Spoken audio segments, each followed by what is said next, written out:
It is necessary for the recording of sound to convert the sound waves to corresponding changes in light. The sound waves produced by my voice are transmitted through the air to the microphone, where these sound waves are converted to changes in an electric current. These variations in the electric current are then amplified and used to control the light. This varying beam of light falling on the photoelectric cell produces variations in the electric current, which are direct. Not in a bad way, but it's very unfortunate to be finally ending it. But I'm sure in the future I'll be getting a chance to work with these two amazing individuals again. But like I said, this is the finale of the Tarot series. To all the people that have listened through all of them, that is what's up. Thank you very much. And to all the people who just happen to check out a few of them. 10 minutes. Thank you. That's what's up as well. But I know it was a lengthy series, but I didn't want to make the episodes way too long and, making, whatever. 4 episodes, that would have been like 3 hours apiece. No way. So thought doing it that way was okay. Yeah. Let me just have you both. I'm sure people already know who you are. But Megan, let everybody know what's up with you, the stuff you got brewing. And, hi everyone. I am a practicing occultist. I am a professional tarot reader, paranormal investigator. I teach a number of occult subject classes, and I read at 2 local shops in my area. If you guys want to follow me or want to book any services with me, you can get a hold of me. My main is Instagram, so that's the number 7 Degrees of Wisdom on Instagram. The same on Facebook. Everything is linked, so I have a link tree on my Instagram page if you guys want to check that. I'm sure Nick's going to put links down in the video below if you guys are interested in anything that I offer. Definitely. Is that link tree fairly new? Yeah. Okay, because I was going to say that I don't have. So I'll grab that after the show and I'll add it to the links. Okay. Awesome. Good stuff on the link tree. That's great. And we got Mario. Mario, what is up, man? Let everybody know where they can find your stuff. Yeah, right on. You guys can find me at symbolicstudies.com. That's probably the easiest thing to do. I have a Patreon, YouTube, Instagram, TikTok, all that kind of stuff. I'm also a tarot reader, so if people are interested in getting a reading, they can reach out through my website, or you can send me a DM. And generally what I do for my content is I put out information, I put out short videos about the sign that we're currently in under the tropical system. So right now I'm putting out a bunch of stuff about Virgo. And so if you're interested in following the signs that way, definitely give me a follow. Awesome. Thank you very much. And I should have his stuff in the bottom as well. And just to let people know that might be, watching this live or catching it before next week, I will have Mario and his girl on next week as well to talk about the Process Church. Very much looking forward to that. So, promoting that now. Same. Yeah. I think that's going to be fun. It's a very interesting topic. So I look forward to that. And I thank you both for coming back to do that. Absolutely. Yeah. That's going to be a good time. But I guess we'll get into it. We have 3 cards left, and I will be, as usual, how I've been doing it the last 6 episodes. I will start off with the Thoth deck. We'll have Mario, give his description, and me and Megan will have something to say about it, and then we'll go on to the writer and do the same thing. Sure. Here we go. Here is the Sun from the Thoth deck. Nice. So the Thoth deck is interesting, right? Because it has different interpretations of the traditional sort of layouts that are usually associated with the cards. But when you study the tarot enough, you'll realize that there's actually a lot of things that are still kind of intact here that a lot of classic cards have.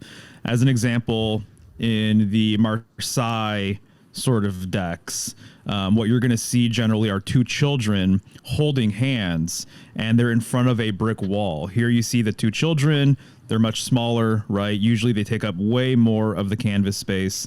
And then there isn't so much a very obvious wall, but there's that little band, which is a symbolic wall, essentially, around that green mound.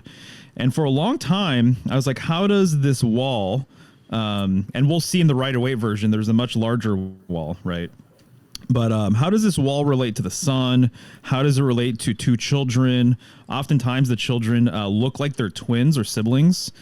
And it actually has a lot to do with Gemini symbolism of all things, but it makes a lot of sense once you understand how to decode it. And my understanding essentially is that in ancient Babylon, there was a period of time called the brick mold. And so this was during Gemini season. And this is when they would commence building projects after the rainy season, because the sun was now out. And so you can actually build buildings and all of these different types of things using bricks. And you could also construct walls and things like that. The reason why they called it the brick mold is because they were using the heat of the sun to actually bake bricks outside. And so if it's the rainy season, they obviously couldn't do that because it was too much moisture in the air. And so the bricks would not bake. And so during Gemini season, during the season of the twins, is when all of this stuff would start happening. And it's really interesting. I probably got into it a little bit, I'm assuming, during the episode when we talked about the Lover's card. But these twins being associated with bricks, it's very, very interesting because there's a number of hero twin myths where basically these twins are credited for being the founders of a town or of a city or a village or whatever.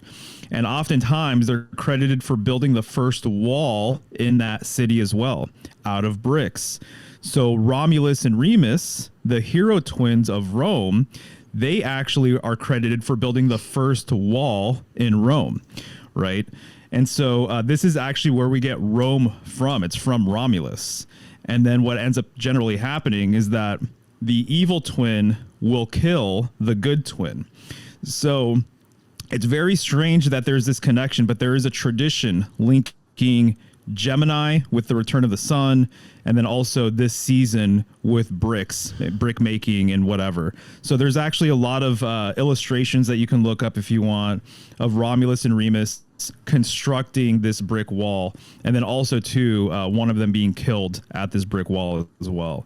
So this is a slight nod to that. He really kind of he reduces, I guess, that impact and that mythology a little bit because he doesn't make it a prime focus like a lot of older decks, but it's still here nonetheless. And so what you see here are these twins, kind of like Gemini twins, as I've been saying. You have this brilliant sun. This sun has 12 rays, and in between each ray, you see all of the zodiac signs, right? The signs of the ecliptic. And so the zodiac wheel, the constellations that are on that band, they are there, and they are acknowledged as such because of the rotation of the sun. So this is the path of the sun that we're talking about. It's also kind of interesting that he puts two smaller rays in between the larger rays. And what he's doing is he's kind of indicating the decans of every single sign as well, right? So there's 30 degrees per sign. And so 10 degrees would be a decan. So he's almost acknowledging the 3 decans, right, of every single sign as well. But the alternative title for this card is Lord of the Fire of the World. And what this card has a lot to do with is the Lord or Sun. So Sun, SON/SUN, right? So it's not uncommon for a lot of Sun cards not to have twins, but to actually have just a young child, a young son. And so he's been referred to as like the Lord of Light, the Lord of Light and Liberty, and things like this, which is very interesting too, because all of those words, Li, right? Light, liberty, life. And then also too, I even think of like lion, right? As in Leo, as in the sign that's ruled by the sun. And so generally, most cultures see the sun as a more masculine sort of presence, right? It's projective, the rays of the sun, they expand out. There are some cultures that see the sun as being feminine. I tend to default kind of towards the masculine side of things. And so men generally, were more outward. Women generally tend to be a little more intuitive and passive, if you want to put it that way.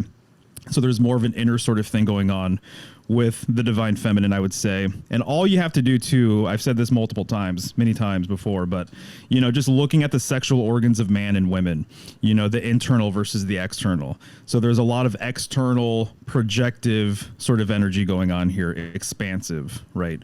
So the two little coins at the bottom, what they look like to me are kind of like little coins, but what they actually are, it's an indication of the rose and the cross symbolism, kind of like what the Rosicrucians like to use. And even it's the symbolism of what's on the back of this deck here, right?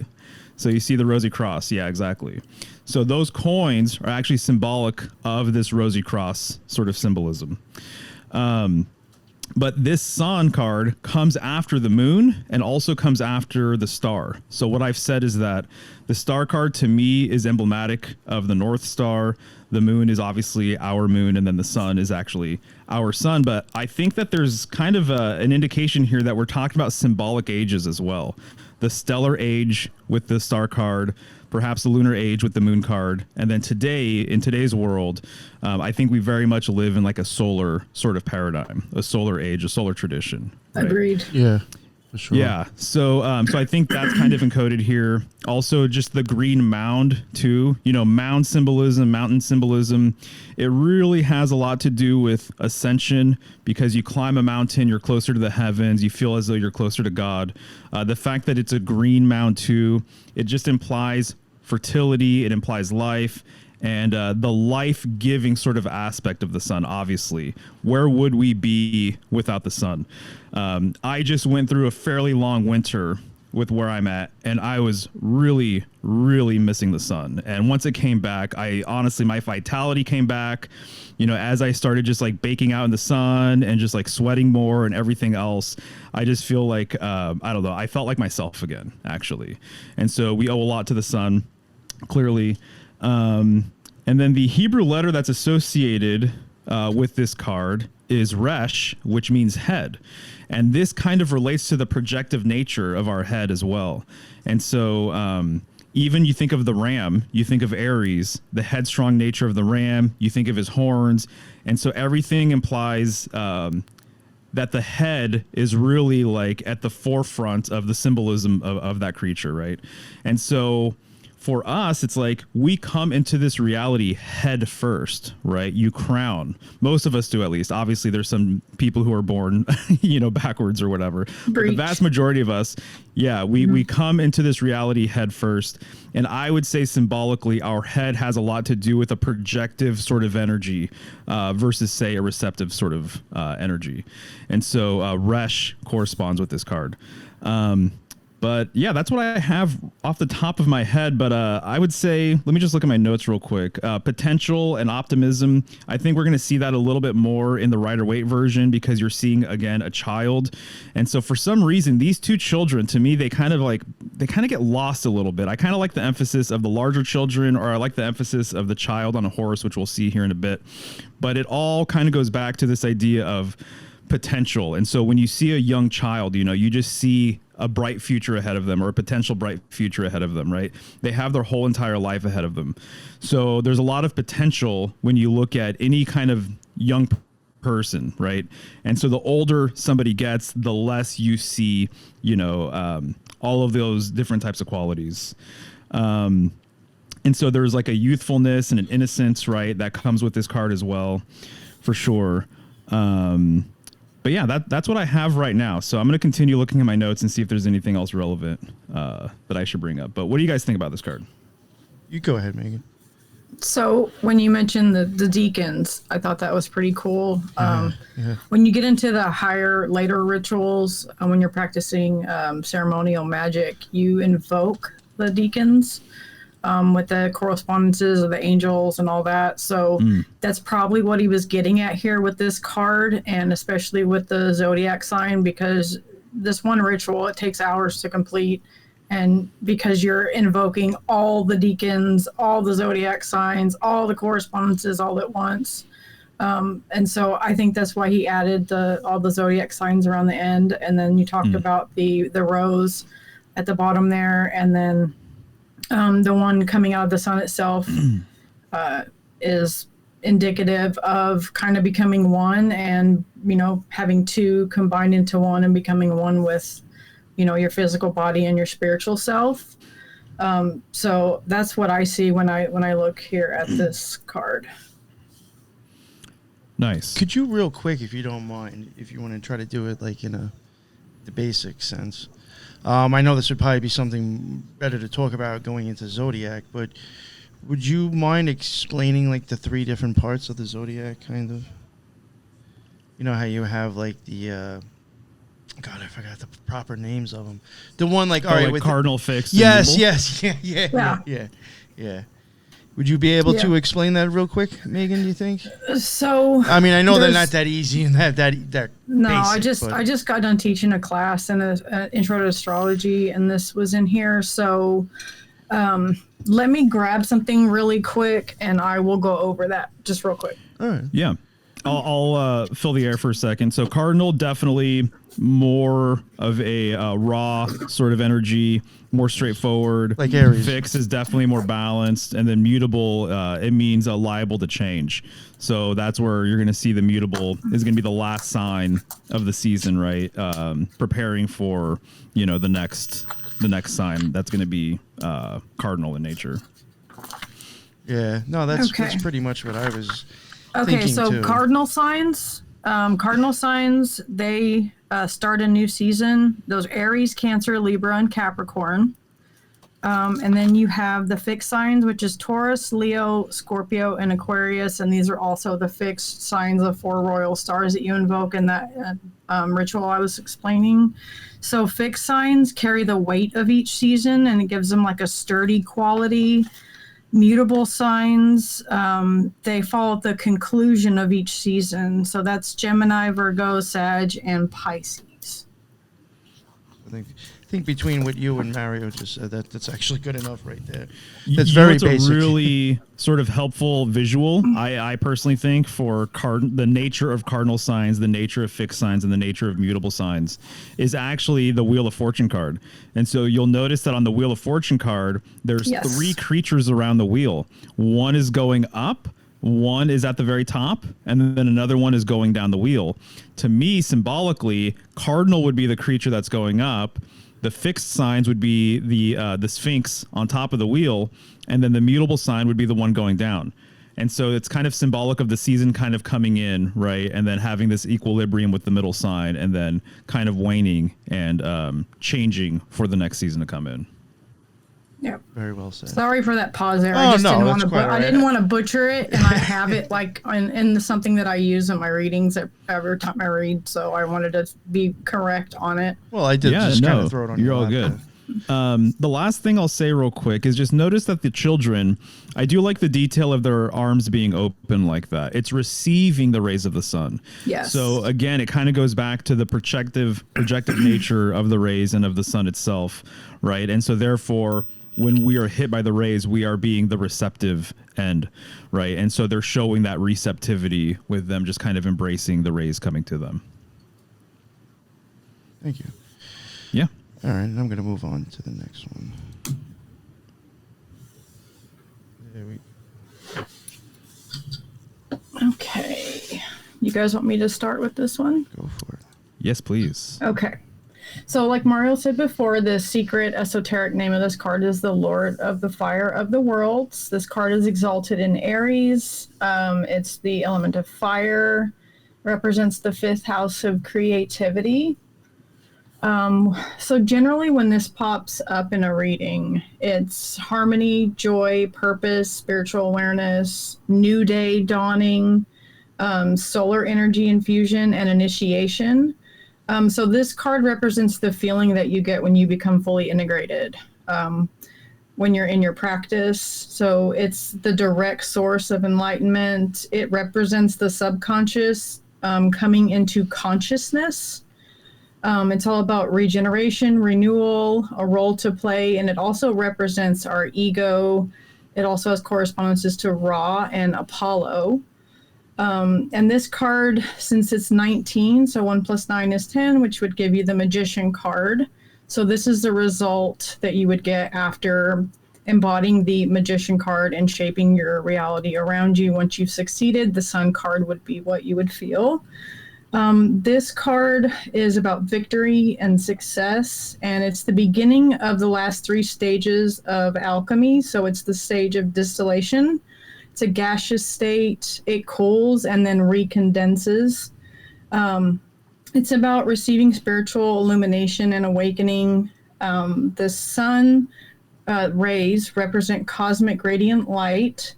The wavy rays represent vibration coming down from the heavens. The face represents a living, intelligent consciousness that's on the sun there.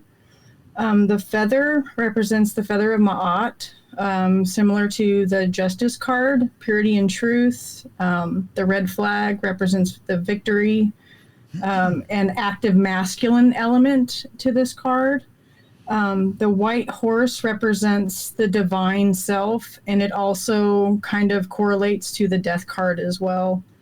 The brick wall represents truth that is partially revealed and partially obscured because of the five senses. The sunflower represents the natural kingdom of mineral, vegetable, animal, and human, and the four elements combined together. And then I wrote down, only as a child should you enter the kingdom of heaven, and it creates a sense of wonder. And that's what I've got for the sun card. Nice. Yeah, a few things come to mind. And one of them is that when you look at the glyph for the sun, it's a circle with a dot in it. And I think you can kind of make the parallel, perhaps, that, you know, even when you look at this card, it's like the wall would be the circle around that dot, you know? And so there's like a tempering sort of nature going on where it's like definitely projective and expansive, you know, but there is some sort of quality that kind of keeps it restricted, which is like a Saturnian sort of thing. I like probably said it on this show before. Yeah. That some people have said this is more of like something from the electric universe side of things, but that Saturn was once the old sun. And so that's kind of interesting. And even when you look at Saturn from a top-down perspective, you see the ring and then you see that dot in the middle, which would be the planet.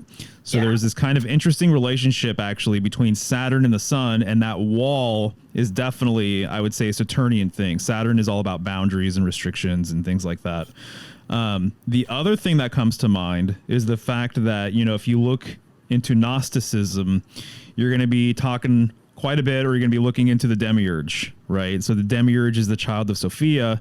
The demiurge has the head of a lion and the body of a serpent or a worm. And so I see a lot of parallels between feline symbolism, the serpent, and even dragons as well. But the demiurge is very, very fiery. He's very much emblematic of the sun. So he is the son to the great mother, to Sophia, you know, the queen of heaven, if you want to call her that. And to me, this child is kind of symbolic of this demiurgic sort of energy. The first thing when you read the Gnostic Gospels, I believe, one of the things it says is the first thing that the demiurge did was move. And so he was like commanded to move, like move child, something like that. And so here he is on a horse, right? This is more of the masculine sort of nature, is to actually move. And so I would say the feminine nature is actually more so to be throned and to be domestic and to rule from the confines of her castle or kingdom or home, right? Versus the man is more likely going to be traveling. You know, he's going to go out and get the bacon and bring it home. So man's nature, I think, is more in line with this sort of journeying sort of thing. So the fact that this child is on horseback, I think, makes a lot of sense. Also, Crowley had this idea, which we'll talk about with this card, and then also with the Aeon card, it comes up again, with especially with his version. But this idea that God, in a lot of ways, I believe the metaphor, what I've taken away from it, because there's multiple layers to how he presented his information and the Aeons and these different gods and stuff like that. But the way I tend to perceive it is that God can be likened to a crowned and conquering child. And in fact, there's a book that I read about John Dee, and it goes through his whole entire working with the Aethers. And long story short, when he got to the end of this whole entire ritual, which took a very long time to do, very complicated, lots of steps and, you know, whatever hurdles, he met God, and he realized that God is actually a child. And so, which is not what I expected to be the case, right? So the crowned and conquering child, notice that he's wearing a crown. right, on his head. And once again, Resh corresponds with the head. So I think what you're seeing here for people who are interested in the Crowley side of things is you're seeing the crowned and conquering child. Which book was that? Are you, talking about? It's called John Dee and the Empire of Angels. I just got that book and I'm reading it right now. Oh, nice. That cool. book is phenomenal. And I watched I watched an interview with him and Damien Eccles talking about the book, and that guy is phenomenal. He's a magician himself. I didn't realize that. Jason Louv. Yeah. Yes. Mm-hmm. Totally. He's an interesting guy, actually. Yes, for a lot of different reasons, I would say. But that's awesome. Yeah, very cool. Yep. Well, spoiler alert. That's what kind of everything builds up to in a way. Awesome. But you're still going to get a ton out of it just from reading it. So cool. I do find it, I was going to mention it before, and then what you even just said now, Mario, I find it like rather interesting that I was thinking the same thing about a child.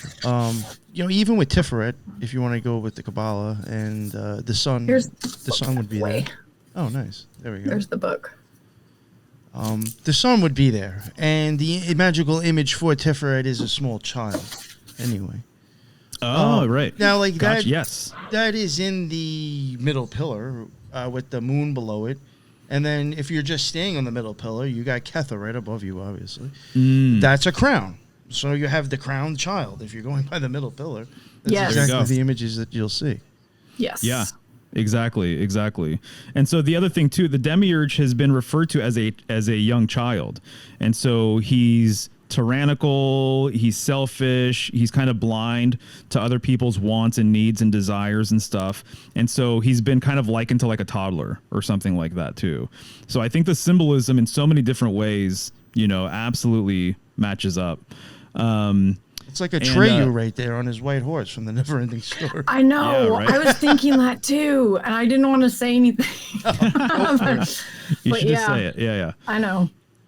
No. The other thing I'll say that I think is kind of interesting, because I'm the one who brought up the masculine sun, but there's other cultures who see the feminine sun. One of the things the Rider-Waite does that I kind of just noticed is that to me, this face looks more feminine than masculine. And then when you look on the moon card, the face looks more masculine than feminine. And so I think they're kind of creating sort of a hybrid sort of thing going on here. The masculine sun with a feminine face, and then the masculine face of the moon, which is more feminine in nature. And so I've seen this in other works before, where the moon is very clearly a man, the man on the moon, and then the sun is clearly a woman with how they illustrate it. So just thought I would point that out. And I just realized something before I forget. So the red feather is also in the full card, and he's got one on too. Totally. Okay, totally. That's another rabbit hole I'm going down next. And the Fool has this. There's a sun in the corner, and his background is yellow. Yes. And so there's a lot of overlap there for sure. Yeah. And I do have something here that I want to add that Lisa typed in the chat that I think is probably worth mentioning. Very scientific and weird. On the sunflower, each floret is orientated towards the next by a golden angle, which is a pattern of inconnecting spirals.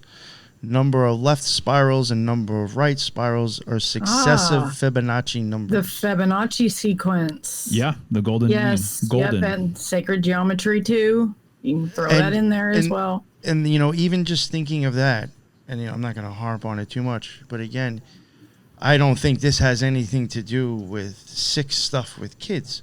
But if you think about exactly what's being shown, you were being shown a child, and technically those sunflowers have spirals in them. Maybe these things are actually occult symbolism prior. You know what I'm saying? Okay. Like people like to automatically just start tossing all that shit under the Pizzagate carpet. But I think a lot of it is actually occult symbolisms that's getting just confused. Yes.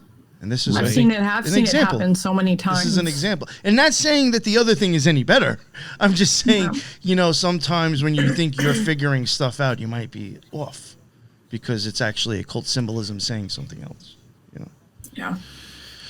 All right. So the other thing too is I just think it's interesting now that I'm kind of revisiting this card, is that the sunflowers are just behind the wall, right? And if I'm not mistaken, I believe there's a couple of plants that are referred to as like the shield flower. And I believe the sunflower in some cultures has been referred to as such. And if you're around sunflowers, they're huge, right? We have some in our front yard. It's interesting too, because they will follow like the path of the sun as well. Yes. Right. And so their sun nature is it's like just very obvious and on display or whatever. Now but the they'll actually shield, turn. Yes. Yeah. They will exactly. actually turn. Totally. Totally. Yeah, exactly. But the sunflower too, it almost kind of shields you if you have enough of them, from onlookers or whatever. It kind of gives you a little bit of privacy. And so it's just kind of interesting that I'm kind of now noticing that just the wall of sunflowers right by that wall. And so the shielding sort of symbolism, where there's a hidden nature kind of going on here. And this is really fascinating too, because the sun, also, there's a deep esoteric encode that always links the sun to either darkness or the black sun as well. So every proposition contains its opposite. So if you see a heavily masculine card, you have to think like, what's the feminine side of everything? And so the feminine side of things tends to be more mysterious, more hidden, right? More passive, things like that. And so I think that they're kind of alluding to that here with that wall as well, that Saturnian sort of thing. And so while the sun is very much kind of in your face, hard to ignore, the sun wants everybody's attention, right? It wants all of the shine. It wants all of the glory. And it kind of deserves it in a lot of ways. But they're alluding to the other side of it, of like kind of like the darkness or the hidden aspect of the sun as well, which I tend to think of the black sun personally. But I think that's kind of just a curious thing that they have going on there. Yeah, Now one that more. I'm noticing. Yeah, that is cool. And one thing I wanted to say too is there's only one sign that the sun rules, and that's Leo. Just like Yes. Cancer, the only sign that rules it is the moon. Mm-hmm. And then all the other signs have the rest of the planets that rule it. So I thought that was pretty interesting as well. Yeah, totally. It is. Something that popped into my head, totally random, but it goes with the sunflowers in a spiral. I had covered a long time ago, one of the first things I did on the NY Patriot thing. I don't even think it was a podcast. I think it was just a video on BitChute. I covered a bunch of 80s and 90s bands that I thought had questionable pedo or occult symbolism in it. And the B-52s was one of them that I covered. And Love Shack. That, first off, that album that's on it is all their videos like peppered with occult symbolism. It's kind of like obvious, actually. It's so wild. But in Love Shack, at one point, they show some guy standing there, and it shows like sunflowers reflecting in his glasses, which I thought was like a way of saying like the sun in their eyes, and which is right here on this card. And then it quickly goes to the back of a pig and showing its spiral tail. Just like the sunflowers with the Fibonacci, Well, Okay. I It's have fucking to- weird thinking of it. That just popped into my head. Don't shoot the messenger here. You brought it up, so you started it. But there is an aspect to sun symbolism if you're going to look at it from kind of like a black magical I perspective understand or whatever, where the sun actually relates to the anus, where the sun don't shine. And so this has been a thing that people, there's many connections. I don't know if this is the place to kind of like unpack it all or whatever, but that is absolutely a thing that I've come across multiple times, in my research and everything else. So just food for thought for now. Yeah, no, that's definitely interesting, especially with the name of the song and whatever, Yeah, exactly. And here we go. Yeah. Interesting. So the Aeon card, I'll say the last two cards in the Thoth deck are so dense that we're really just going to be scratching the surface here. Because as I was saying, that there's a whole, cosmological, philosophical sort of thing that Crowley is all about with his aeons and ages and gods and everything else. So just kind of want to throw that out there first and foremost, that like you can really get deep into the Book of the Law and you can get deep into his other stuff, and you'll find a lot more sort of symbolic threads here in this card. And this is a huge departure too from the traditional Judgment card. And I would say personally, I think I kind of prefer, with the Sun card and this card, I think I kind of prefer the Rider-Waite versions. You know, they're a little more straightforward, and I don't know, I just like the classic symbolism. But he definitely did his own thing here. And so the Aeon card, so like I said, under other decks, what they would refer to it as would be the Judgment card. Generally with that card, which we'll see here in a moment, right? There's an angel up top, he's blowing this horn, and then there's people kind of rising from their tombs, you know, down below. So there's an as above, so below kind of thing going on here, right? As within, so without. So it's almost like the two sides of this polarity kind of merging together and fusing together. And he's kind of showing that in a few ways with this card. You'll notice that there's this large child, right? Kind of translucent, kind of ghost-like. And what you're seeing here is a young Horus. And then behind him, throned, you're going to see an elder Horus. So you're seeing actually two aspects of the same deity, essentially. And this gets into, if I'm not mistaken, the idea that the new Aeon or the new age is going to be related to Horus. You'll see that there's this big, large blue figure, right, wrapped around the top of the card. This is Nuit. And so this is the Queen of Heaven. Generally in Egyptian artwork, you're going to see her bending kind of like that. And you're going to see stars within her body. And she's generally blue or darker. And it's interesting because on the left-hand side and the right-hand side, she has these bracelets. And one of the bracelets looks more kind of digital in nature. It's almost like this little, I don't even know what you call it, a timeline or whatever. And it's these little hard blips. And then on the other bracelet, you're going to see this like wave sort of thing. So I almost kind of get one of them looks like of stock market, right? Yeah, exactly. Yeah. It kind of reminds me of like digital versus analog. I don't know if you guys have ever looked at what like sound waves look like. I was going to say, I thought all four of them technically could have been sine waves or sound waves, yeah. But there's definitely this dual nature, right, between how the ones on the left are illustrated and the ones on the right are illustrated. So once again, kind of talking about this spectrum or this polarity kind of coming together, you'll notice that she also is kind of creating the top of like an ankh. There's like a symbolic ankh going on here. The upper portion of the ankh and then the lower portion of the ankh, which is, to me, you almost have to just use, you know, your imagination a little bit to kind of see it or whatever.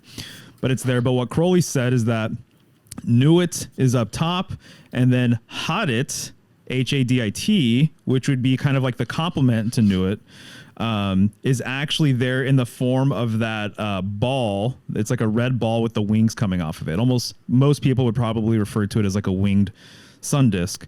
And so this is interesting. Nuit definitely corresponds with like the idea of the cosmos or of everything, the totality of everything, right? The feminine sort of womb.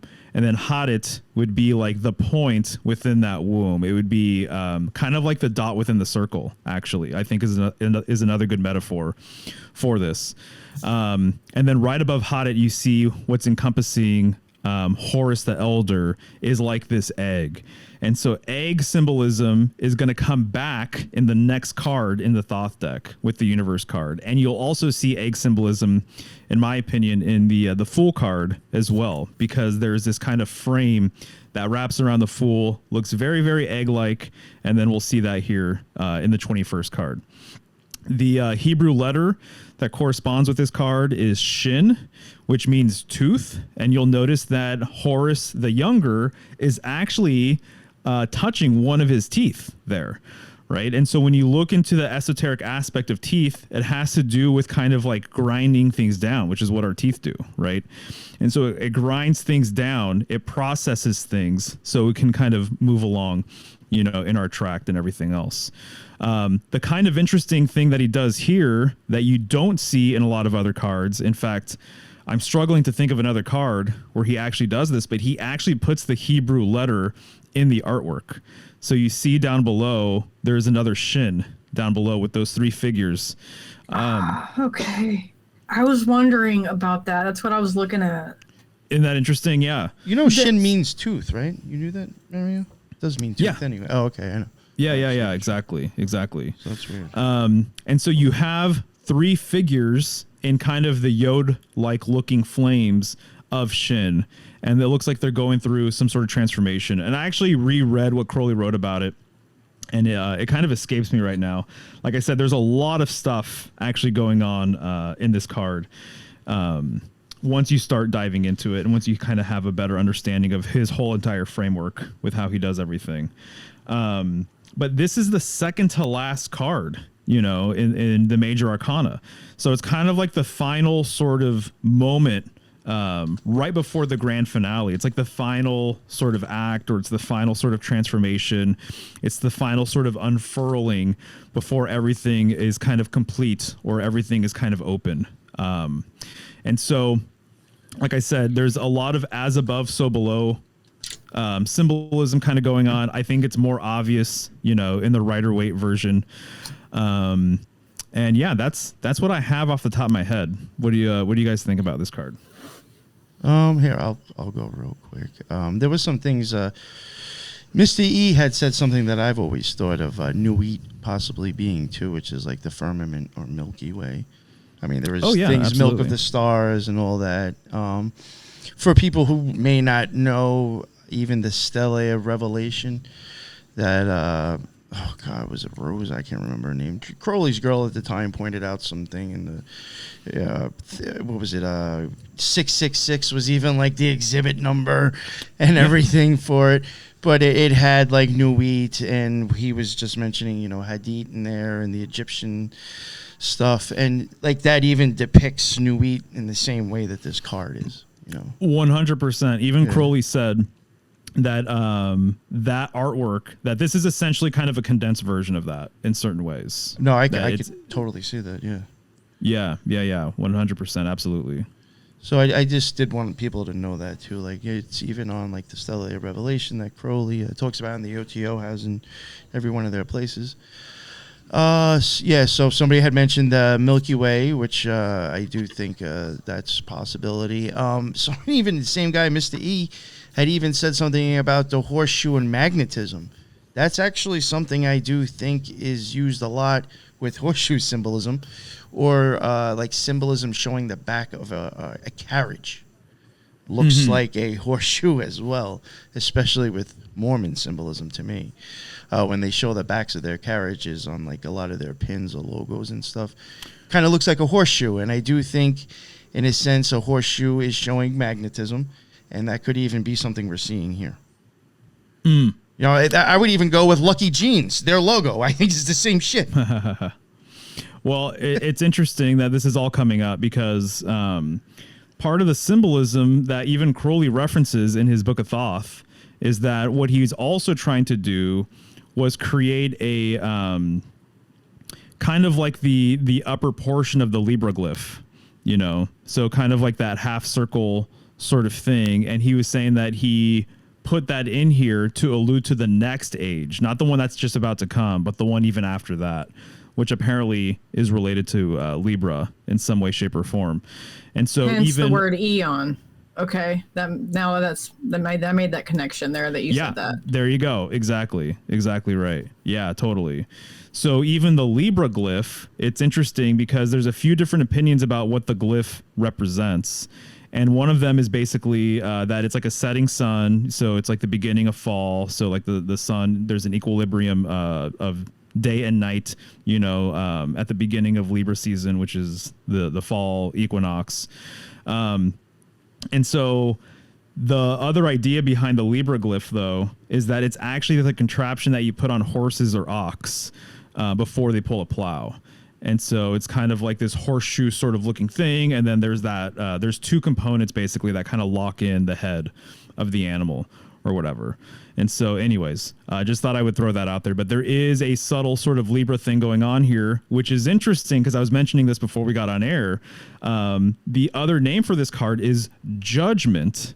And so when I think of judgment, I think of, the weighing of the souls ritual, right? Being judged kind of in a way. There's a big part of Libra symbolism that actually has to do with judgment. Hence, Lady Justice, the Justice card corresponding actually with Libra, and Lady Justice, who hands out judgments, right? Holding the scales, right, of justice.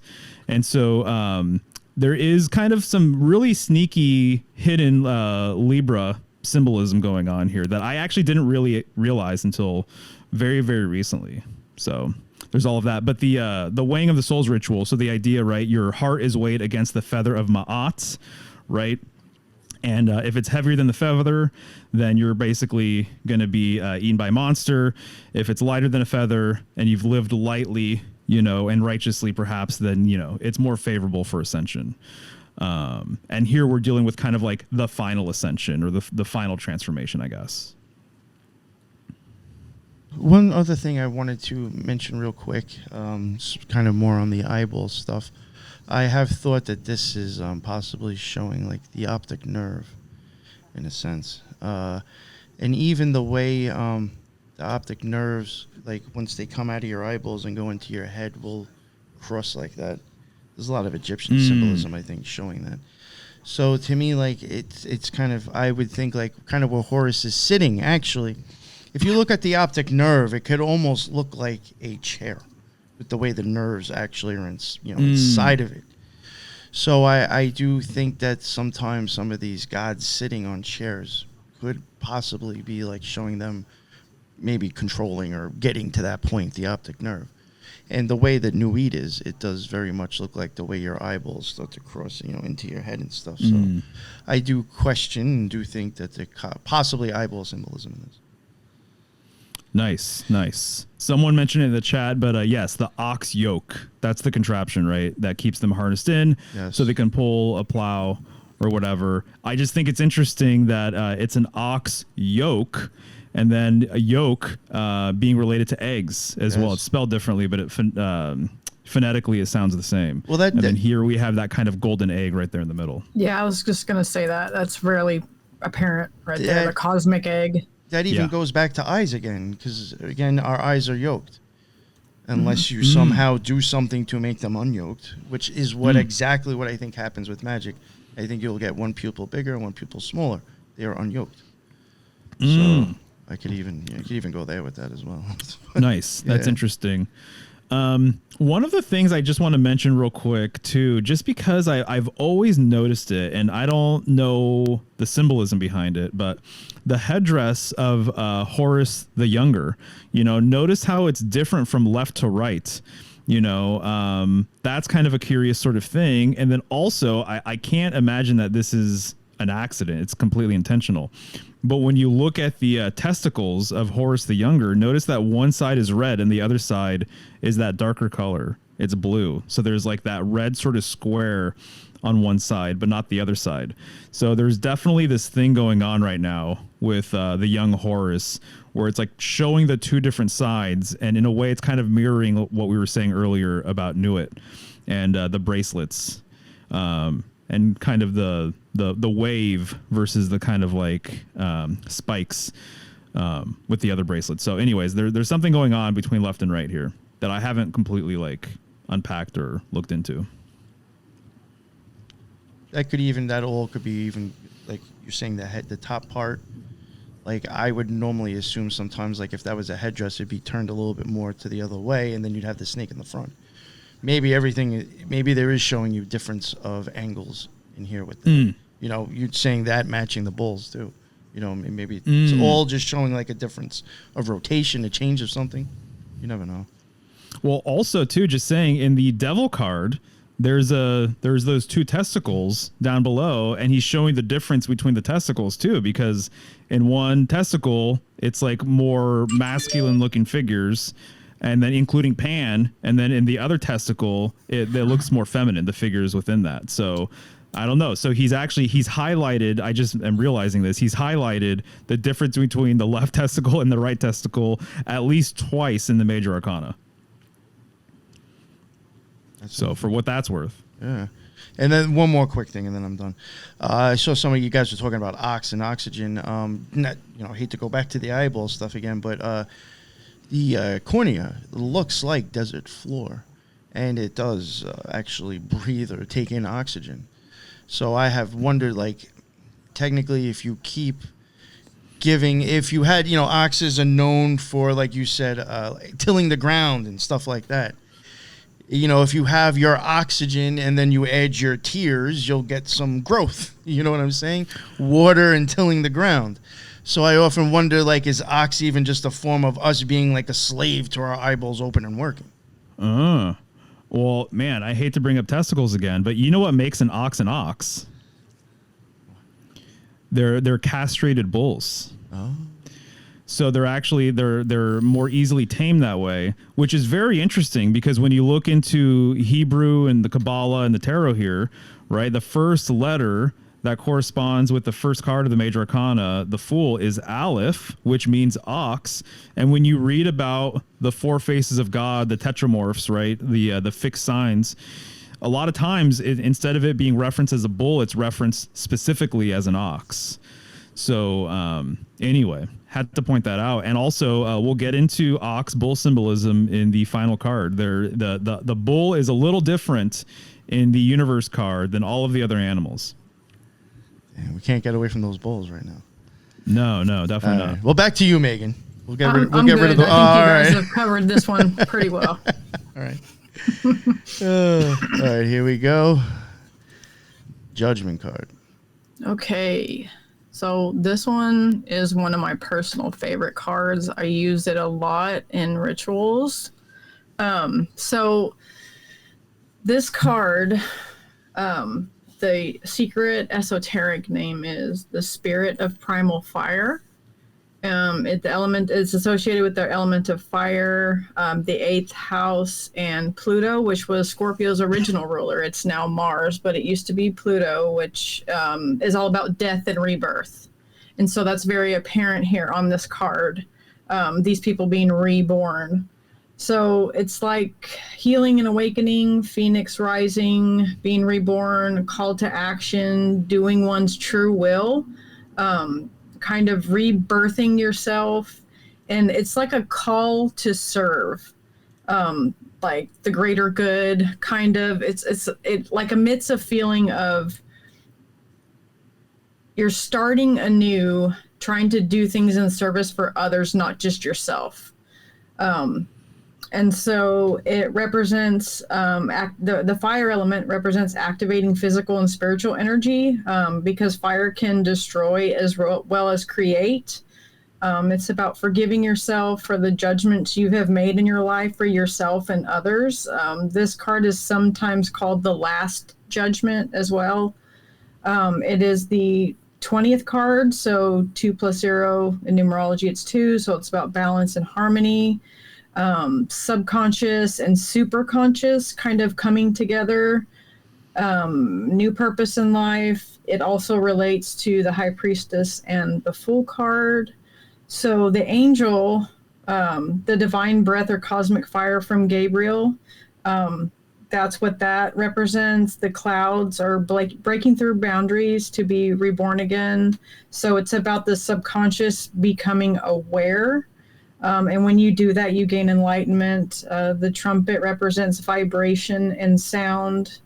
The floating coffins there, they're rectangular and they represent the 3 dimensions.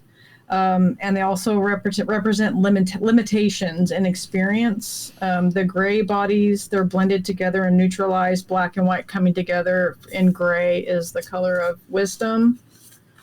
And then we've got, excuse me one second. Okay, so the 7 lines of breath that are coming out there at the end of that trumpet, they represent the 7 notes on the musical scale of vibration. They also relate to the 7 chakras and the 7 stars. The banner with the equal arm cross is also seen on the High Priestess card. And then I wrote, our consciousness is on the verge of blending with universal consciousness. And this is also a card of karma and breaking ties. Yeah. So like I said, I think I prefer this artwork actually than maybe Crowley's version. Although I definitely respect it. I don't think I mentioned it, by the way. So Crowley's version, that Horus, the younger, it reminds me very similar of the Crowned and Conquering Child. Again, you know, he didn't put it overtly in the Sun card, but I think he maybe put it overtly in the Aeon card. And then, as you said, this card corresponds with fire, right? And so one of the things when I was just preparing for the show, just a reminder that there is kind of like a baptism by fire or destruction by fire sort of thing going on here too, that I think is kind of interesting. Yes. Right. With that elemental correspondence. The thing I think I kind of geek out the most about, like as of late, when I see this card, is literally that red cross, and having a new understanding and a new appreciation for that red cross and what it represents. And so from my kind of new perspective of things, according to people like Kenneth Grant and other occultists, the cross really goes back to crossing the threshold.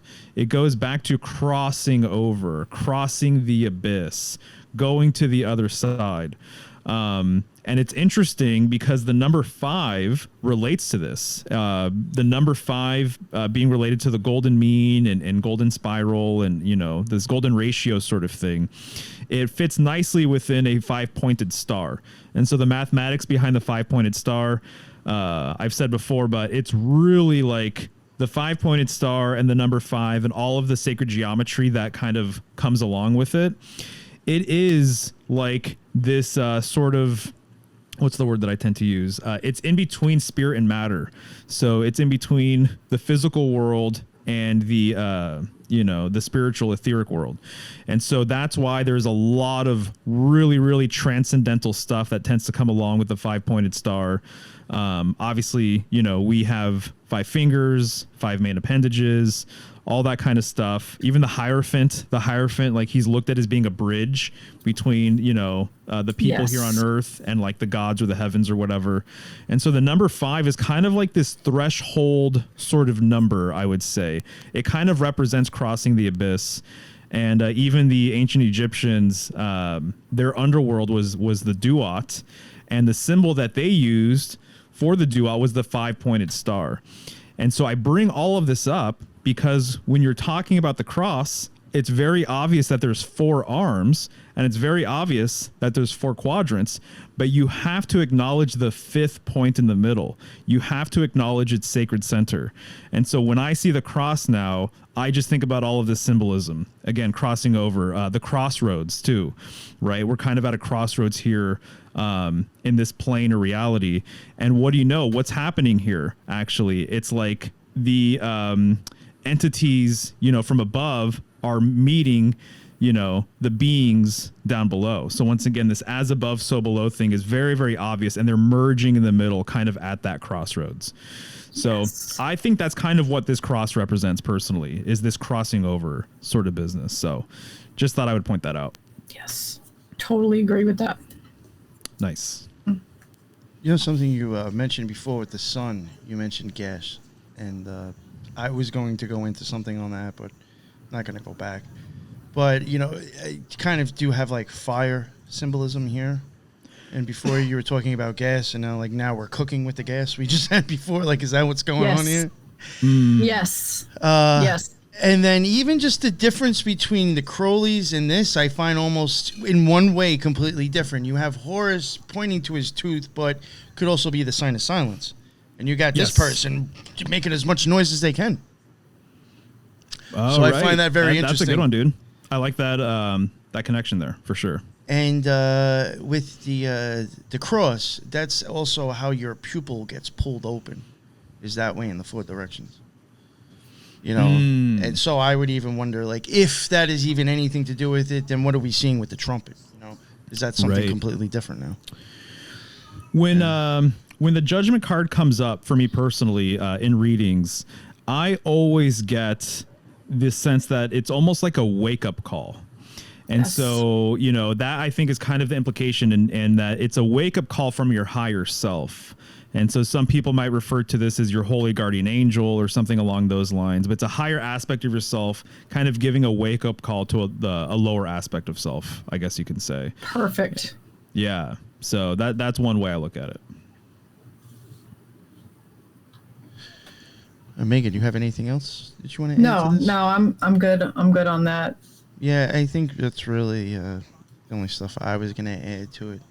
You know, I don't want to go too much into the eye stuff, but I even think like possibly the ice wall, whatever that's supposed to be in the background, that could be like the white part of your eye.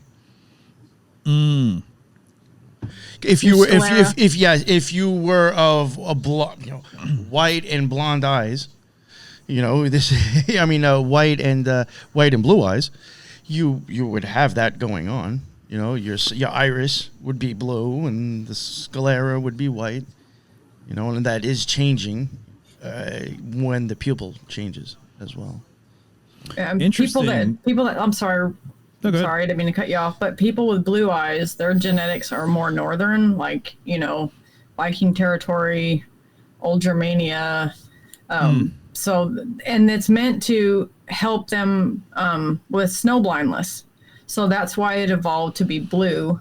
So your DNA, if you have blue eyes, your DNA is northern, more Viking-like, because of snow blindness. It helps you see better in the snow. People with brown eyes, we see better in the sunlight because of the way the eye color absorbs. Well, it's really interesting you say that, because I was going to bring up symbolism that's kind of related.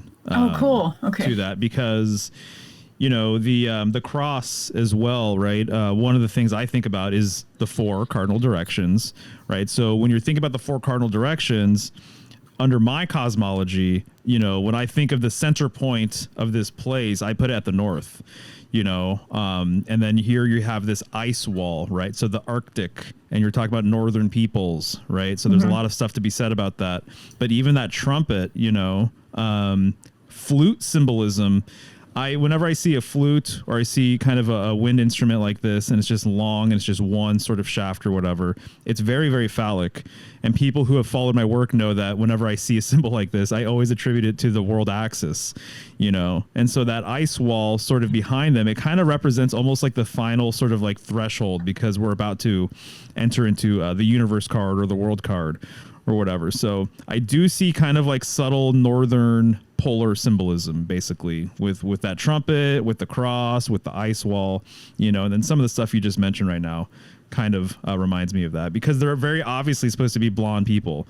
One of the things that I would love to know is, like, what did the original Rider-Waite version look like? Like, were those trees in the background, were they colored in, were they green? Are they always blonde? Do they have different colored hair? Sometimes these newer reproductions, the color kind of shifts a little bit, or something's not completely filled in the way it should be, or what have you. But anyway, that kind of reminds me of like the court cards. They, back in the day, like their original meanings, they actually represented actual people, and most of them, you don't have those combinations today. So that those meanings of them representing actual people that look that way in the card, we don't use that anymore because it's antiquated. So yeah, totally. So cool card. I think it's one of the more interesting ones in the whole major arcana, actually. Yep, it's one of my favorites. I thought that was really interesting discussion on it. That was good. And here we have the universe. Wow. Yeah. So the universe card, obviously another dex, generally known as the world card. So Crowley definitely had a more expansive sort of idea in mind with this. It's interesting, actually. This version is showing you the Hebrew letter correspondence and the planetary correspondence, when normally it's actually not seen. Like, I have a version right here, and there's no correspondence down below. So I've always thought that was kind of curious, personally, of like, why do some of the cards not have it? The Aeon is another card that doesn't have any sort of correspondence down below. But anyway, so what you see here, it's kind of a traditional sort of layout in a way, but he obviously does his own thing here. So you see the 4 faces of God, the 4 fixed signs in the corners, but they're all spewing water. So this really gets into the nature of, in my opinion, the idea that there's waters above and waters below, right? And so you can get into firmament symbolism with all of that, and the fact that Nuit is obviously blue. There's lots of watery symbolism that basically is very much connected to the heavens or connected to the spirit realm, right? And so to me, what I kind of see a little bit is that he's actually playing with the frame of the artwork, and it reminds me very much of an ark or a ship, basically. And so I get this sort of nautical, oceanic sort of thing going on here, almost like a ship-like sort of thing, which is basically a vessel, which a seed is also a vessel, which that also looks like, right? And so it looks like a seed. It kind of looks like an egg. It looks like a yoni, right? It's a Vesca Pisces sort of thing. And here, seemingly everything is kind of contained within it, actually. There's lots of really very subtle but pretty slick things going on here. So as an example, one of the things that I think a lot of people, unless you've read the Book of Thoth, probably don't know about, but you see that little pyramid thing down below? That is actually the structure of the periodic table of elements when Crowley created this deck. So he's actually alluding to all of the elements that were discovered at the time. And there's a hierarchy with the elements based on the atomic number and how many neutrons and protons and stuff like that, or electrons that it has. And so that's what he's showing you. He's showing you, I believe he called it the House of Matter, essentially, right? And so he's showing you all of the elements there. Pretty appropriate given the fact that it's the universe card. He's also showing you the it kind of looks like a almost like a circular saw blade, right? The little teeth kind of going around the whole entire frame there. And what he's showing you is that there's actually 72 teeth there. And so this gets into I believe they're called the quinaries. So it's literally what we talked about earlier about the decans. So the decans are 10 degrees each sign. There's another system where they acknowledge the every 5 degrees. So there's 72 of those around the whole entire zodiac wheel. So that means that there's 6 per sign, right? So the number 72, there's 72 Goetia, there's 72 angels, and they all, in my opinion, it seems like they all kind of correspond with the exact same system. And what you're doing is you're basically taking the circle, the 360 degrees of the circle, and if you just divide it by 5, it's 72. And so that's kind of what you're seeing here is the stuff related to all of those different sort of systems. The name for the angelic system was 72. It's escaping me. It's like Hebrew. The Shemot brush. Yes, thank you. The 72 angelic and 72 goetic entities of the Shemot brush. You got it. Yeah, exactly. Or the Shemop for short. Occultists call it Shemop for short. I should remember that. Yeah, that's easier. So that's what he's acknowledging right there, right? And I have to say, I think I have not done this. I have not read about this anywhere. But if he's acknowledging every 5th degree of the night sky, essentially, of the zodiac wheel, is he actually putting in real stars in that grid, right? Because there's stars that are placed out in the grid here. And I'm just like, they're very strategically placed too, in my opinion. I don't think that they would just willy-nilly, obviously, just put stars wherever. And so my guess would be that there's probably a start. You could probably find somewhere the beginning of the year and then kind of see it all the way through. So just kind of throwing that out there. I might try and do that. Is it the zodiac belt? I was just thinking that, yeah, could that be the zodiac signs going around? Exactly. Yeah, exactly. Which has been referred to as the girdle of the goddess, basically the great goddess, right? And so I think there's probably something to be said about all of that. And speaking of the goddess, by the way, she is, and I think it's more obvious in the Rider-Waite version, but this is the Virgin. This is the Queen of Heaven. This is Virgo. right? The eternal virgin. And so she's the queen of heaven, but she's also the queen of earth. In my opinion, a lot of goddesses, perhaps all goddesses, they all go back to the original great goddess. That's how I personally perceive it. So this woman here is the same woman in the lust card, right? I also believe, even though she's purple, it's probably the same woman in the star card. So he has this way of depicting these women where they almost kind of look... They're almost like kind of cartoony, but they're all just solid colored, usually yellow, golden, and then in the star card, she's purple.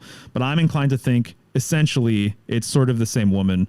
And so notice too that the cow or the ox, the bull, he has very swirly eyes, right? None of the other figures have swirly eyes like that. And in my opinion, this kind of relates to the idea that the Hebrew letter that corresponds with this card is Tau. So T-A-U, Tau, as in Taurus, right? And so it's possible, my kind of like thing is that I think we probably live in a gigantic toroidal field, a gigantic Taurus field, right? There's this idea that the whole entire universe, right, was once referred to as the bull of heaven, right? And so bull symbolism, super, super, super deep. From what I see and what I gather is actually there's a few things that connect this card with the full card, with Crowley's version of the full card. One is that they're both in an egg-like sort of thing, right? Implying kind of the totality of sort of everything, I guess, or nothing as well. I think that maybe is kind of the implication with the full card. But either way, the egg or the zero even kind of can imply everything and nothing at the exact same time. Like I said earlier, the full card corresponds with Aleph, which is the ox, and then it ends with Tau, which means cross. But there's also a Tau cross. And so the cross symbolism is absolutely here in that we have the fixed signs. So we have the fixed cross literally in the corners, right? Yeah. And so one of my things is that I think that the tarot begins and ends with bull symbolism, and that it's kind of one of the things that kind of completes the whole entire cycle or the whole entire system from beginning to end, and so you can really, really unload on that and unpack that for a long time because there's a lot to be said about the nature of the bull and why it's so important. And all of the different cultures that have stories related to the cow and the bull and all this other kind of stuff. But what I was going to say is that we have the fixed cross being represented in the corners. Once again, the four faces of God, the tetramorphs, whatever you want to call them. All of the constellations in the heavens revolve around one star. It's the North Star. Right. So all of the constellations revolve around one star. So symbolically, to me, in my opinion, if she's in the middle of all of this, she is the northern goddess. And so I tend to see a lot of goddess symbolism in the northern sky now. And she is very, very much related to the serpent. So when you see the serpent around a tree or around a pole or around the Tau cross, that's another thing that you can see out there, or around a cross or whatever, I tend to think of this idea of a world serpent being wrapped around, the world axis or whatever. And she has a very, very close relationship with the serpent. So anyways, so those are a few things off the top of my head. I'm going to look at my notes, but you guys can fill me in on what you guys think real quick. You can go ahead, Meg. I just wanted to just say one thing. So this looks like a net to me that's around that we were talking about it being like a zodiac belt. Yes. It just reminds me of Indra's net. Exactly. That was it's like this is like a final culmination of everything, and then she's wrapped in the net, and so she's accomplished something huge. This is the last one in the major arcana, so that's really the only thing I wanted to say about this here, because I have quite a bit to say about the writer. So I don't want to. Right? Yeah. Then you'll have nothing to say when we pull up your card. Yeah, I get it. I have a lot of weird, random things to add to this. Oh, dude, your eye symbolism is on full display here. Yes, it is. I mean, hello. No, well, it's even tying in Twin Peaks, so that like makes it even weirder. But with this card, we saw the sun recent. We just covered the sun and then to Judgment, and again we were talking about the sun and the sunflower with spirals. So I do see like the gold again, which would go along with the sun, and then spiraling, multiple ways, at that one part. I guess at the end of the snake, and then even like by her head, kind of, So I'm questioning if that is like still showing sun or sunlight or something, or some sort of solar energy. And our eyes do take solar energy or the sunlight and convert it into electricity in our optic nerve. All that stuff starts to happen. Very interesting. Very interesting. In our eyes, I know you would have to multiply this to get it, but we do have we have about 120 million rods, and then we have about 6 million cones. If you were to multiply those together, you get 720. Again, you'd have 72. Now, the reason I'm even entertaining this is because there's a Twin Peaks. It's an outtake. You can find it by looking up Twin Peaks above the convenience store. It was one of his most weirdest things. That's probably why it was taken out. I do think there's a lot of eyeball and occult symbolism in there. But at the beginning of it, it starts off with hearing like this tone, and then it shows you going down a telephone pole, and it has the number 6 on it, which I do think was for Tiferet. And then like above it is 720 burnt into the wood or carved into the wood. So I wouldn't even have probably entertained like the sun and the 720 and all this if all that Twin Peaks didn't pop into my head right now.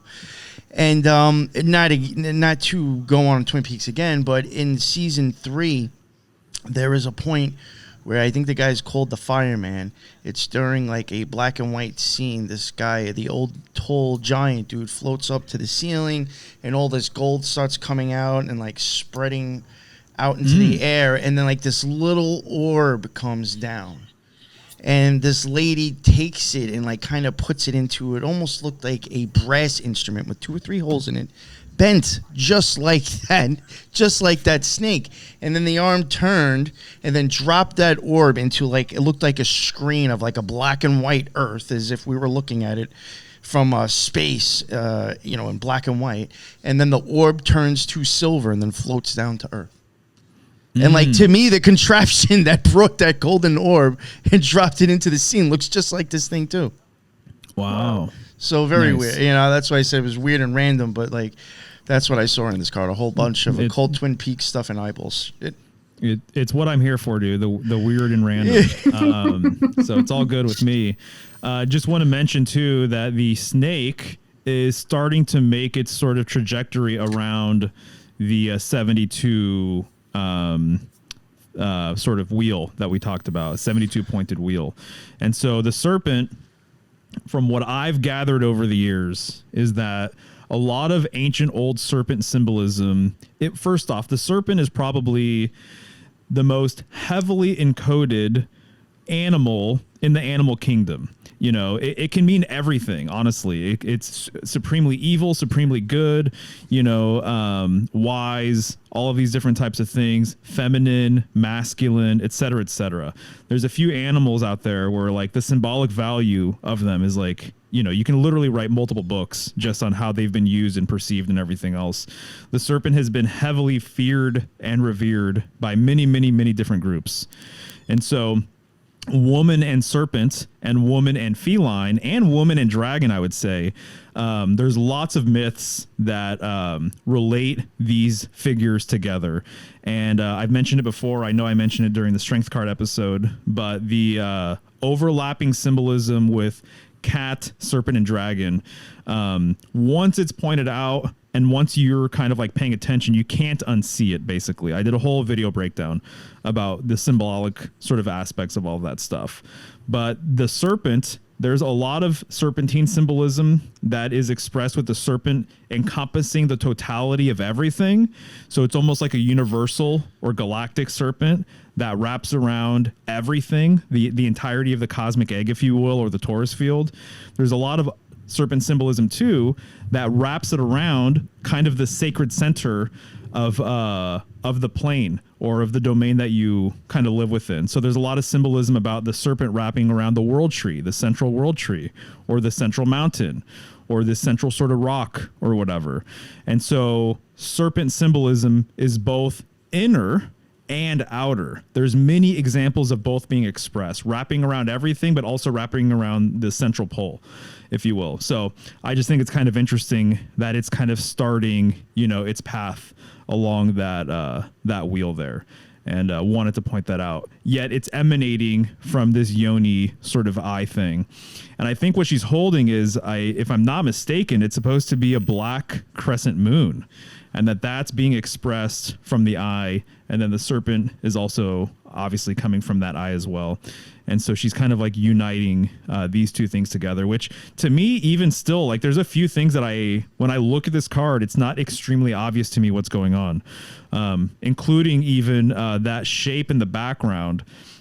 What Crowley said about that was something along the lines of, it is kind of like it's like the Kabbalistic system, and it's this planetary system idea, and it's all of these different sort of systems together, kind of whirling in this sort of like mass, creating this weird shape behind her.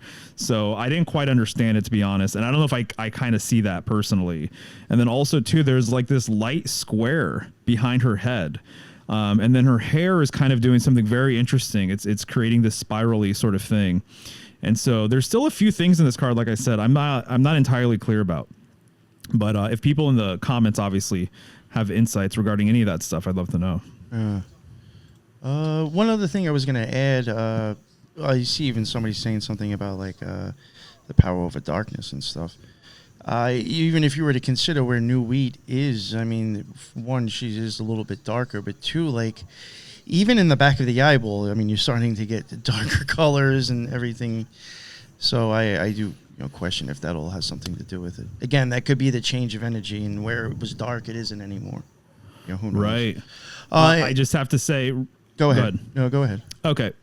Just want to mention the fact that when you see the Virgin Mary, it's not uncommon to see the Virgin Mary with serpent and with a crescent moon as well.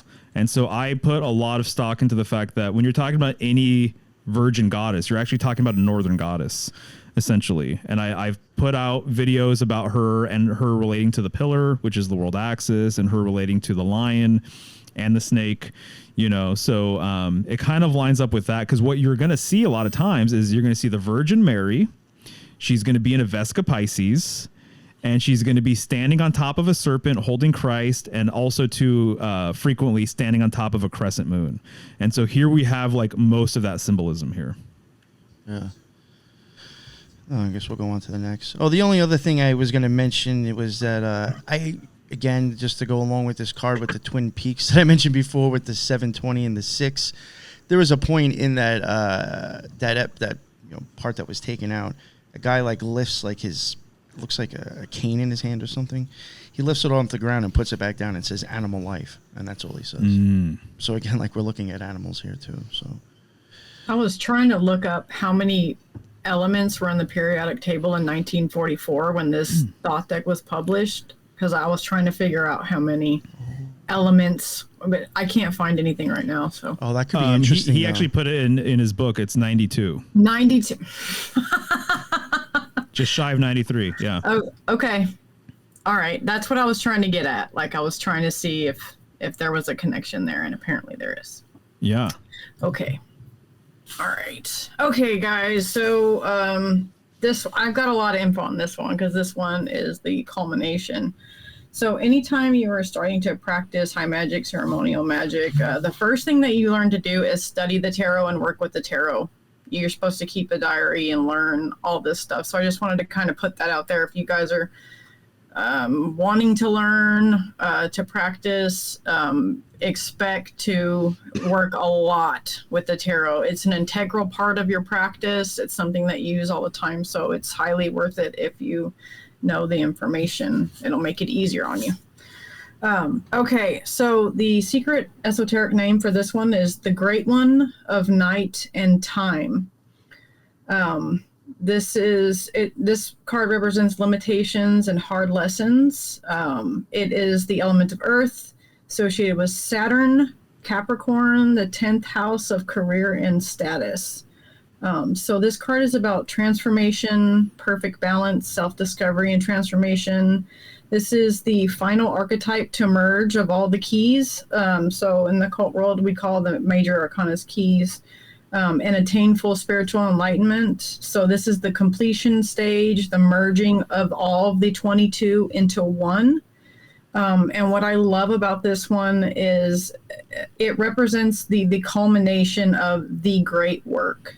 It represents mastery, the Philosopher's Stone, self-actualization and accomplishment, change of consciousness and character, as all the 22 are merged, and it represents the loss of ego, the state of nirvana. It's the number 21, so 2 + 1 = 3, which harkens back to the Empress card.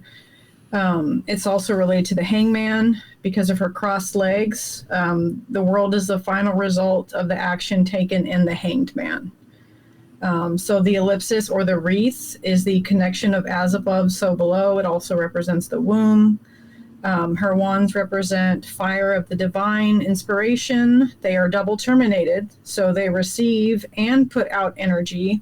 It also represents the 2 pillars of polarity on the tree of life. The 4 Lamasu, the 4 fixed signs of the Zodiac represent the 4 elements. These also represent the 4 tools on the magician's altar. The banner represents consciousness and rhythm. The dancer is the middle pillar on the tree of life. It represents a union of consciousness, victory, paradise regained. Reorganization and integration are the main 2 words for this card. So this card represents the final stage of alchemy, which is coagulation and a crystallization into gold. It is a solidified mode of perfection. This card is the master of all archetypes. It represents the sacred center of becoming one. It's all about manifestation, expansion, liberation, self-discipline, balance and flow, and restriction. And then I wrote ipsissimus in quotes, the highest level of attainment on the spiritual path. And we've got, so the 4 keys that kind of summarize the whole journey, which is like the culmination of this card, is the Fool, the Wheel of Fortune, the Justice card, and the World card. So that's what I have for this one. I know that was a bit long-winded, guys, but this one is like the culmination of the great work. So there's a lot of information in this card itself. So I'll let one of you guys go next. Yeah, no, that's beautiful. I appreciate all of that. You know, I do. I it's interesting that this is kind of the theme for this last one, because I don't feel like I felt that strongly about this earlier on in other episodes, but I kind of strongly prefer the Rider-Waite version of these cards than the Crowley version. Because when I see this, it's more direct and it's simpler and all this other stuff, as much as I appreciate all the things he was trying to go for. But as an example, we have the Golden Serpent in the last card, right? In the Crowley version. The serpent's still here. It's that ribbon. It's that ribbon wrapped around her, right? Yes. And so it's serpentine in nature. And you said it, but she represents the middle pillar. That those 2 batons represent Boaz Jachin. She's the middle pillar. She's the middle path, which essentially means that she is the central pillar. She is the world axis. And so you have that serpent wrapping around the world axis the same way you're going to see the serpent wrapping around the world tree, right? It's the same symbolism. And I'm even more convinced that that's the symbolism because she's standing on 1 foot. 1 foot symbolism, standing on 1 leg, is another symbol of the world axis, which is why you oftentimes see Hermes Mercury standing on 1 foot. And so that's why you see him standing on 1 foot in the Magician card, right? In Crowley's version of the Magician card. He's standing on 1 foot and there's that pole right behind him because Mercury Hermes is perhaps the most potent deity that relates to the world axis in actuality. And so 1-legged symbolism, absolutely speaks to this. For sure. So she is the central pillar. It's becoming more clear to me when I see a lot of this artwork and whatever. And the last presentation I did, if people want more information on some of this stuff, check out my Lion and Virgin presentation. So she is the world axis unto herself. I love the fact that she has the batons. I love the fact that there is this implied movement going on. You know, it speaks to being in harmony with the rhythms of the universe, right? I think of like the beat of the universe. I think of our heartbeat, right? And so I think of the universe verse. I think of music. I think of like a record playing, right? I think of, an album or the Akashic record. I sometimes think of the Akashic record as being like a circular sort of disc, right? And so, and we're all kind of playing our part in this record actually, playing. So I just wanted to point out some of that symbolism because to me, it's like, it's very clear kind of what's being alluded to here. And you said it, she's the master of all archetypes or something along those lines, right? Mm-hmm. Yeah. Absolutely. In my opinion, the occult world, the further you go into the symbolism, the rituals, these different like kind of lodge systems and mystery schools and whatever, it goes back to the sacred feminine. It all goes back to the primordial mother, the dark mother, if you will. To me, that is kind of like where everything sort of stems from. And so it would make a lot of sense that you're going to have a nude woman be on the world card and not a man, so it's beautiful stuff. Yep. Very well said. I really don't have anything else to add to this that I really didn't see in the last card because I think some of it still applies. I do sometimes wonder if like the feminine, who would kind of technically maybe go along with even the bright and dark spot in your eyeball, but I do question if the female, because of the way that the hyaloid canal changes, it can go from straight to an S. So sometimes I wonder if that's like showing you the change in the form. And around your lens, you'd have the Zanyal Zin, which very much kind of looks like that green stuff going around it. I could be wrong.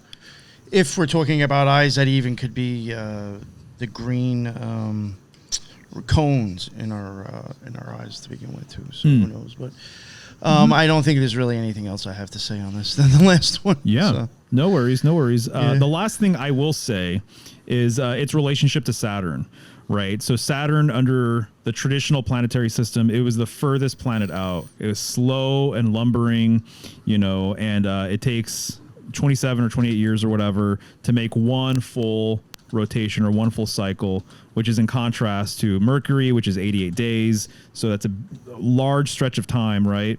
Saturn, Father Time, Kronos, all of this stuff. So Saturn is like the end of the line under that system, right? So that's what we're talking about here with this card. So the Saturnian correspondence with this card, very, very, very appropriate for a lot of reasons. And I'm inclined to kind of think actually that there's a lot of symbols, there's a lot of signs and things like that in today's world we look at as being more masculine. But I have a strong hunch and suspicion, and there is evidence to suggest all this stuff, that a lot of symbolism that we consider to be highly masculine was feminine back in the day. And I think there's something to be said about Saturn and Saturn's relationship with the crone, and the Saturnian energy actually being kind of feminine in nature, making a lot of sense. I see both sides, right? But this card kind of, I think, speaks to that a little bit. Agreed. Yes. I guess that concludes the Major Arcana series. There we go. Finally did it. Yeah. That was awesome. And I had an amazing time doing it. Thank you both so much for that experience that we had with Very us. welcome. Yeah, you got it, man. And I guess to wrap it up, again, I know people have probably heard it 20 times already, but Megan, let everybody know where they can find you. So 7 Degrees of Wisdom on Instagram and Facebook. I have TikTok and YouTube accounts, but I don't have anything up on them yet. I will. I'm sure Nick and Mara will let you guys know when I get that going.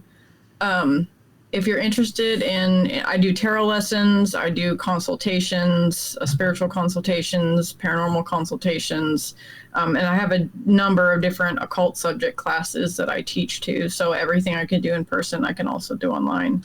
So if you guys want to get a hold of me through that medium and set something up, be more than happy to help you.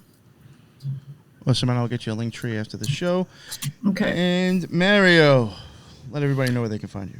Yeah, you got it. So once again, symbolicstudies.com. It's probably the easiest way to find all my stuff. Awesome. And thank you, everybody who jumped in on the chat as well. We had a bunch of people in there dropping a lot of stuff. I really appreciate that. There was a couple of great comments in there. I mean, a lot of them were great. I just wasn't going to read all of them off. We'd be here forever. But thank you all for that. There's a lot of stuff I even learn in the comments. So I appreciate people dropping stuff. I hope people that may come to watch it, check out the comments. You know, there's always good info in there as well. And that is the end of the Tarot series, and that is the end of another Occult Rejects. Until the next one, everybody be well. Later.